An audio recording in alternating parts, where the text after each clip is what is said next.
Disse que, independentemente da religião que você professa, seu guia espiritual deve inspirar confiança, amor ao próximo, respeito e segurança, que com sua sabedoria o conduzirá ao caminho da virtude, embora isso não se aplique a alguns deles que, imersos em desejo carnal e pensamentos distorcidos, costumam apenas fingir. Hoje vou contar a história de Irene Garza, uma mulher inspiradora que, nas mãos de um padre pecador, terminou seus dias no leito de um canal.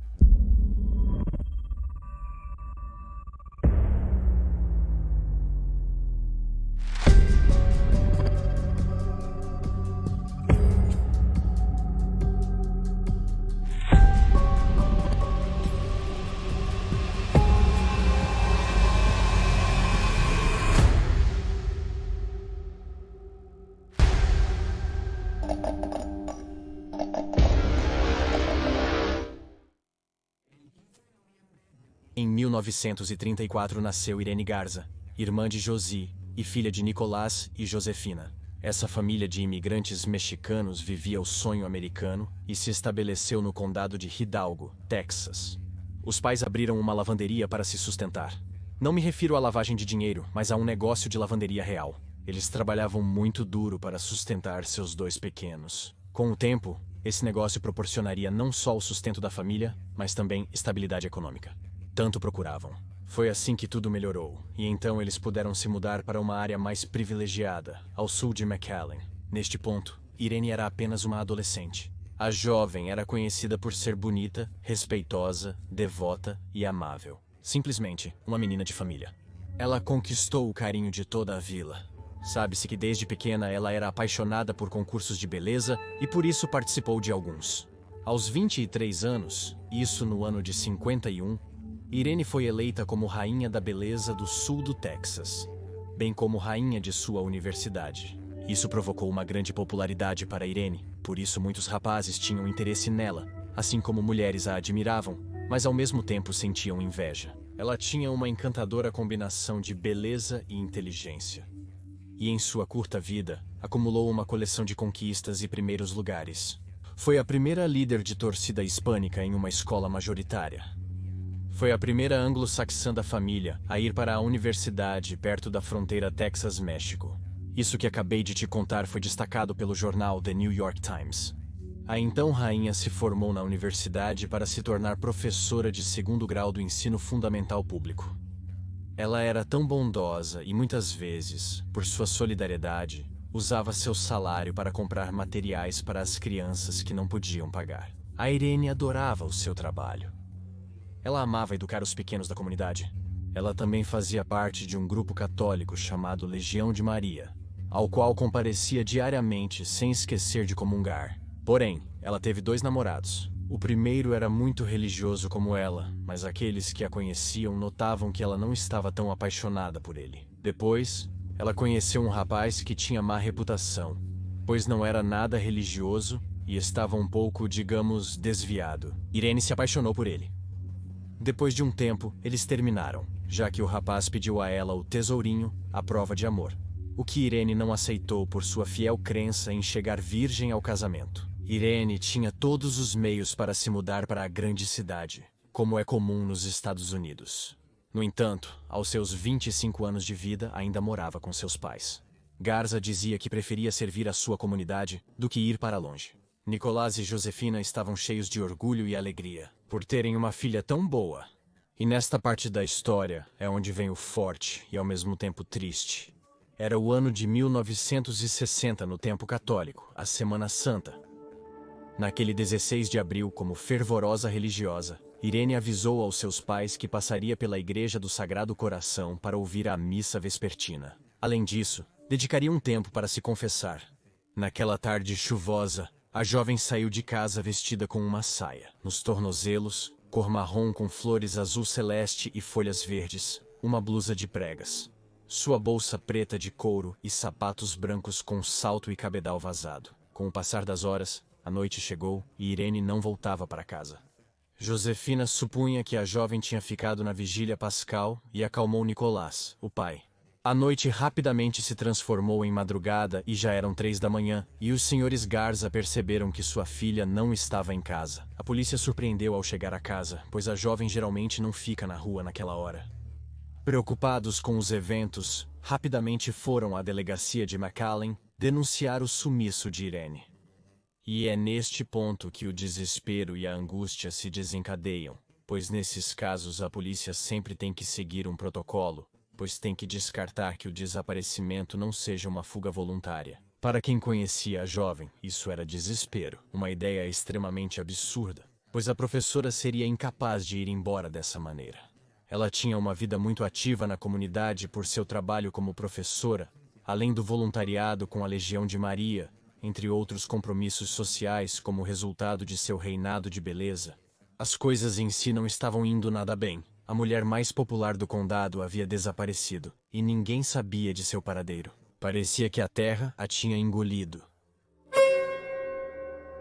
No dia seguinte começava a busca. A polícia perguntou aos habitantes se alguém tinha visto a garota. Irene não passava despercebida, e foi vista por alguns fiéis na igreja por volta das 7 da noite. No entanto, a última pessoa que a viu viva foi o padre de 27 anos, John Bernard Fate, que naquela época atuava como pároco temporário daquela igreja, mas ele afirmou não saber nada sobre ela. Dezenas de voluntários se juntaram à busca oficial. Na tarde de 18 de abril, encontraram em uma estrada cheia de pedras e lama um sapato que era idêntico aos que Irene usava no dia do seu desaparecimento. A poucos metros também estava a carteira preta de couro que ela levou de casa naquele dia, e tudo isso indicava que ela tinha estado naquele lugar, mas não sabia por quê e para quê. Este era o grande mistério. A situação rapidamente se intensificou. A família Garza estava ficando sombria. Receber a notícia de que haviam encontrado coisas de sua filha em uma estrada de terra não soava nada consolador. Em McAllen, por ser uma cidade fronteiriça, começou-se a dizer que a jovem havia sido sequestrada e levada para o México, para o tráfico de pessoas, ou até mesmo para a venda ilegal de órgãos. A notícia da bela jovem que havia desaparecido cresceu. A polícia de McAllen começou a cercar as passagens de fronteira para descartar que ela fosse levada para fora do país.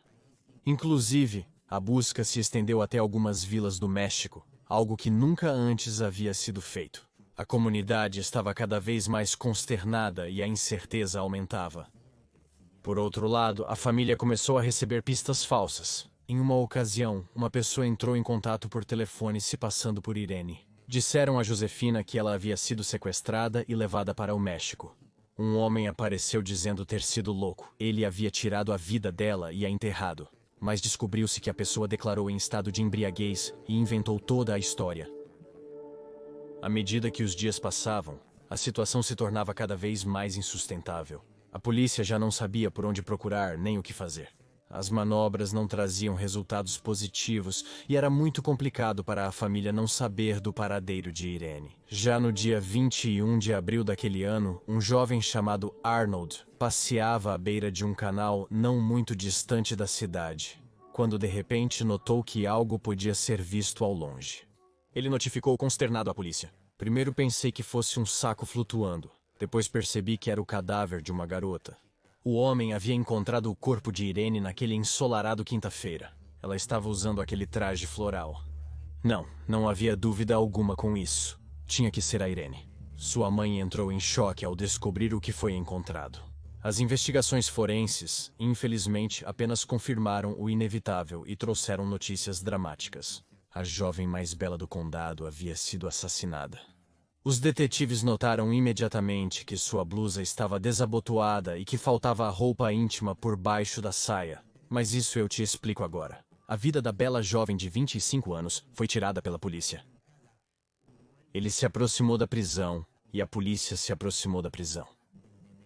No local onde o corpo foi encontrado, também foram encontrados 2 candelabros e uma corda, objetos que foram avaliados como arma, pois a autópsia determinou que ela morreu por asfixia e por fortes golpes na cabeça causados por esses candelabros.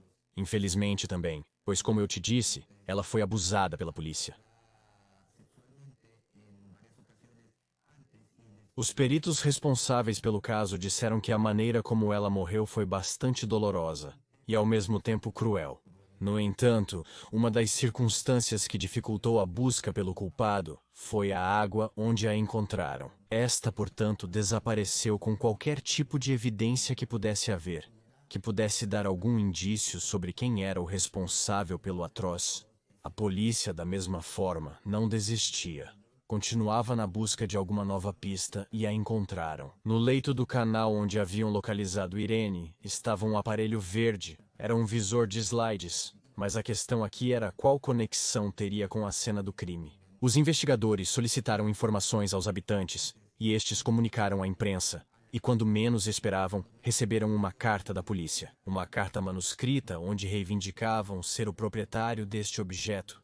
E quem assinava esta carta era nada mais, nada menos que o próprio padre John Fite. O anterior era, portanto, tão desconcertante para todos por ser o padre, uma pessoa que, em teoria, deveria ajudar o próximo e dar o exemplo. O padre evidentemente estava sob o microscópio e foi interrogado em várias ocasiões. O surpreendente foi que o padre não era ele mesmo, mas sim outro. Suspeitamente, suas versões mudavam a cada questionamento. Ele oscilava entre afirmar que se havia confessado e negar. O Brian, outro padre que apoiava a mesma igreja, declarou ter observado em Fitch várias feridas e rasgos em seu corpo após o desaparecimento da jovem, ao que John afirmou ser causadas por escalar a grade de seu apartamento, já que naqueles dias havia esquecido as chaves para entrar na igreja. Padre. As razões divergiam porque como era possível que essas feridas estavam expostas do lado externo do seu braço, quando deveriam estar pelo lado interno. Isso deixava muito a pensar, mas nada podia ser comprovado. O pároco foi libertado. Para a sua última declaração, o clérigo confirmou tê-la confessado da reitoria. Mas depois disso, disse que não sabia mais nada sobre ela. Apesar de tantas mudanças nas declarações deste sujeito, não se pôde proceder a nada, pois naquela época, a igreja tinha um peso muito importante, tanto social quanto político. Ver um dos seus envolvidos neste caso não era uma publicidade conveniente, o que resultou na dúvida. Haveria talvez um pacto de silêncio? 2 semanas se passaram sem progresso neste caso, quando a polícia recebeu uma denúncia. Acontece que uma garota de 20 anos estudante denunciou ter sido atacada por um padre muito parecido com Fite. Maria América Guerra disse ter sido surpreendida por trás em uma igreja próxima a McAllen. A boca desta garota foi coberta com um lenço e ela foi jogada no chão. Mas tal foi a habilidade da garota que conseguiu morder fortemente seu atacante. Tanto que o agressor sangrava e ela aproveitou este movimento para fugir. Isso aconteceu cerca de 20 dias antes do assassinato de Irene. Os oficiais mostraram à jovem algumas fotos de homens, e entre elas estava a de Fite e Maria não hesitou em apontá-lo. Novamente, o padre foi chamado para depor e negou as acusações. Em agosto, Fite foi preso sob a acusação de tentativa de estupro e, em 1961, foi levado a julgamento. Para sua sorte, o promotor disse ter muito poucas provas para condená-lo. O homem finalmente se declarou culpado, após fazer um acordo com a promotoria para não ser submetido a julgamento pela segunda vez. Já no ano de 62, foi acusado culpado por um delito menor, assalto agravado, multado por apenas $500 e posto em liberdade. Os sacerdotes, volto a repetir, eram intocáveis pela justiça naqueles tempos. Nos julgamentos, Fite foi transferido para um mosteiro no Missouri e depois para um convento no Novo México. O padre pendurou as vestes sacerdotais no ano de 1970 e se estabeleceu em Phoenix, Arizona, formando uma família. Assim, o caso de Irene parecia não encontrar justiça e, com o passar do tempo, os pais da garota acabaram falecendo e a esperança de ver o responsável atrás das grades se tornava cada vez mais difícil. Sem solução, o caso acabou esfriando. Mas, como dizem por aí, a esperança é a última que morre e Irene Garza não seria o nome que estaria em uma pasta esquecida na gaveta de casos não resolvidos.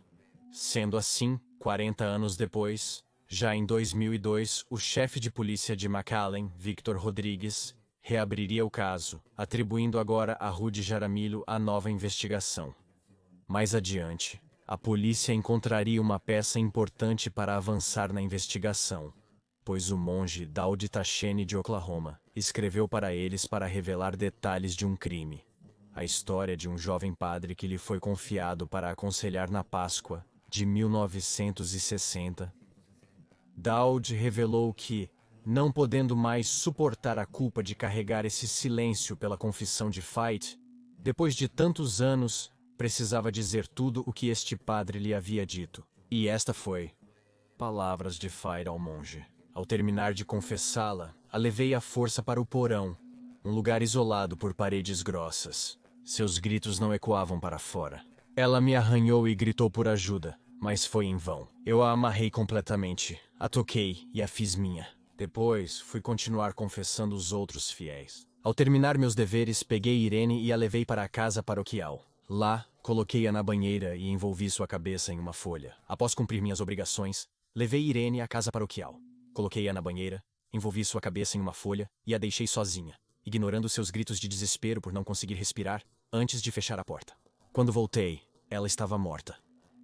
O monge à parte comentou que depois disso, Fight declarou que jogaria o corpo de Irene em um canal.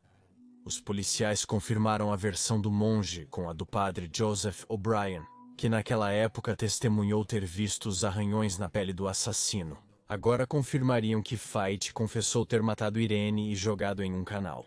Um novo julgamento se aproximava. Linda de Lavinha, a prima de Irene e as duas testemunhas prometiam finalmente luz a tanta escuridão. Mas novamente um mas. Infelizmente os temas de poder e igreja ainda estavam em vigor. Pois o promotor René Guerra invalidou as declarações dos dois religiosos, argumentando que o Brian sofria de demência. E com isso, conseguiu que o júri concedesse novamente liberdade a Fight. Tudo isso no ano de 2004. Mais recentemente, em 2015, a investigação voltou aos meios de comunicação graças ao novo promotor Ricardo Rodrigues, que antes de ser nomeado sucessor de Garcia, prometeu à família Guerra impulsionar a investigação. Em fevereiro de 2016, o padre de 83 anos foi preso, sendo este apenas o começo para finalmente vê-lo atrás das grades. Estabeleceu-se uma fiança de $750 mil. O promotor argumentou ao júri que este homem era um lobo em pele de cordeiro. O julgamento iniciou-se em 2017. 57 anos após o crime, foram chamadas a depor novas partes fundamentais para unir as pontas soltas. Beatriz Garcia, uma garota com as mesmas características que Irene, que dias antes do assassinato de O'Brien, foi para a prisão da casa, garantiu que Fitt a assediou de seu carro enquanto ela caminhava. Ele a chamou para fotografar de preto no cemitério. Depois, Ana Maria Hollingworth, amiga de Irene, confirmou que em uma ocasião a vítima contou que o padre Fight tentou levá-la para se confessar na casa paroquial. Por isso, ela pensava que Fitt teve tempo suficiente para planejar o crime. Então, no dia 7 de dezembro de 2008, já com 85 anos completos, o ex-pároco John Bernardo Fitt foi declarado culpado pelo assassinato de Irene e condenado à prisão perpétua. Este sujeito, que havia se safado por tanto tempo, após 2 anos preso, apelou da sua condenação, mas Fitt morreu em fevereiro de 2020, aos 87 anos após sofrer um infarto. Certamente, este personagem real soube aproveitar bem as belezas do seu quebra-cabeça, pois o tempo todo foi encoberto pela igreja e pelas figuras políticas de sua comunidade. Embora, no final, quem vai defendê-lo da justiça divina ou, dito de outra forma, do karma?